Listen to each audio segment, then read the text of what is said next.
اللہ من الشیطان الرجیم بسم اللہ الرحمن الرحیم۔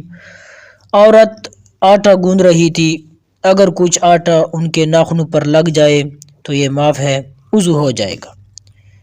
سیمنٹ یا گارے کا کام کرنے والے افراد اچھی طرح ہاتھ اور پاؤں دھو لے، لیکن پھر بھی کچھ گارا ہاتھ یا پاؤں پر لگ جائے تو یہ بھی معاف ہے۔ کبھی ناخن بڑھ جاتے ہیں، ناخن بڑھنے میں ناخن کے درمیان میں میل وغیرہ جم جائے تو سیاہی چمکتی ہے، تو اس کو بھی فقہا نے معاف رکھا ہے۔ اسی طرح جب چہرہ دھویا جائے تو عموماً قدرتی طور پر آنکھیں بند کرنے کے بعد جتنا مقام کھلا رہ جاتا ہے اس پر پانی بہانا ضروری ہے۔ آنکھ کے اندر پانی بہانا ضروری نہیں، بلکہ پلکوں کا بھیگنا اور گیلا ہونا ضروری ہے۔ اسی طرح عورتیں ناک میں نت استعمال کرتی ہیں، اگر اس کا سوراخ بند ہو گیا ہو تو یہ کیا ہے؟ معاف ہے۔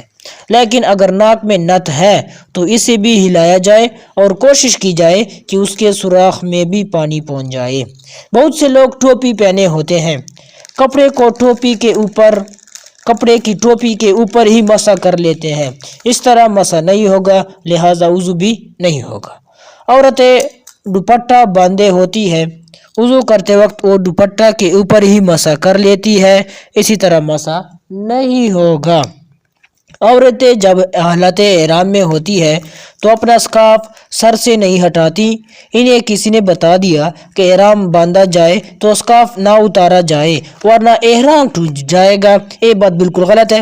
عورتیں حالت احرام میں وضو کرے تو انہیں چاہیے کہ وہ چادر کو ہٹا کر سر کا مسح کرے، ورنہ سر کا مسح نہیں ہوگا۔ جب مسح نہ ہوا تو وضو بھی نہ ہوگا، لہذا پھر طواف کعبہ کیسے ادا ہوں گے؟ اسی طریقے سے اگر حج میں کیا تو حج کیسے ادا ہوگا؟ لہذا چادر ہٹا کر سر کا